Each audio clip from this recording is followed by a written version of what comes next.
Hello guys, how are you all doing? Just want to do another little video on another piece I recently picked up.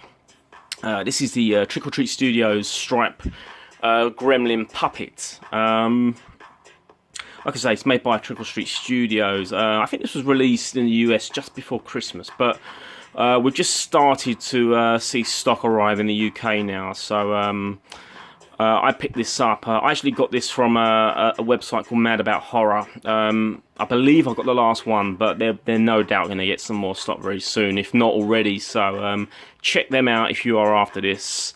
Like I say, there's a lot of videos of this guy on YouTube, and a few of my fellow friends and subscribers have got this guy. Had some sort of mixed reviews, if I'm honest. And they released this one, and they released Gizmo, and the Gizmo I thought came out a little bit.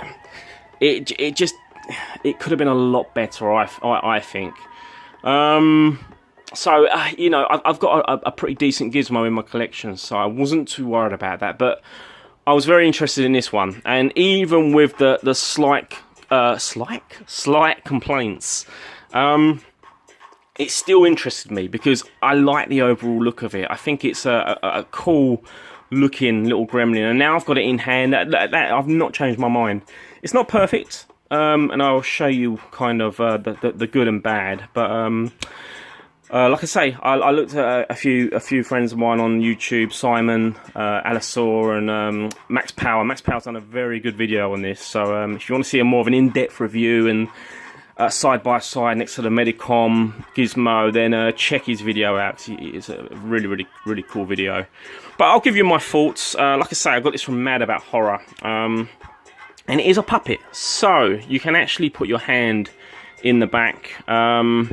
And like Simon did with his one, I actually used the bubble wrap to pad him out a little bit, because he was a little bit kind of, he needed something in him, I felt. So, you know, I put the bubble wrap inside just to kind of fill him out a bit. So let's have a little look at him. He stands approximately, I would say about 8 to 9 inches tall, maybe 10 inches, something like that. And this is like a soft kind of pliable latex or a vinyl. I think it's latex. You know, you can push it in. One of the disadvantages of this is he won't stand up by himself. So if you want to display it, you're going to have to prop him up against something like I've done here, or you're going to have to get like some sort of stand, like a doll stand or something like that. So bear that in mind. But I think he looks cool. I really like the expression on his face. The biggest nitpick and disappointment with this this prop or puppet, if you like, is this section on the hands. You can see the seam of the fur, and the fur is going the other way. Now, what they wanted to do, and I think the prototype showed this, is that this fur should have been coming over the hands. And this kind of really kills it for me, because it makes him look as though he's wearing like a child's furry onesie. It looks like a suit as opposed to kind of fur. The rest of it looks fine, you know, and the fur feels pretty decent. But this just really kind of bugs me. I wouldn't. It's not a deal breaker at all. You know, it is what it is. I think I paid about £69 for this, and I personally would recommend it. I think it looks really cool. You know, at the price point, the fur's pretty decent. The paint job's okay. It's not bad. I mean, I might do a little bit of work here, but you know, there are some sort of like, you can just sort of see some like kind of pink hues, and it's on the eyelids as well. If we go in a bit closer to the eyes, you know, there's some detail there. Again, I probably will do a bit of work with the ears, and I'll get these eyes, you know, looking a little bit more lifelike. I'm gonna tackle the hands. What I've actually done is I've bought a section of test fur, and it's actually got the backing on it as well. I wasn't expecting that. I just thought it was going to be a lump of fur, and I'd have to like individually lay it.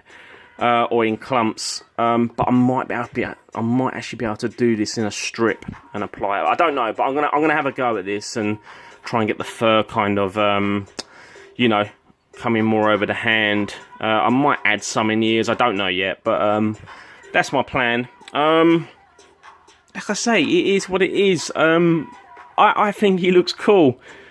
You know, the hand part is a little bit annoying, but for what it's, you know, for the price point, and if you're a Gremlins fan, I would recommend it. I'd get it.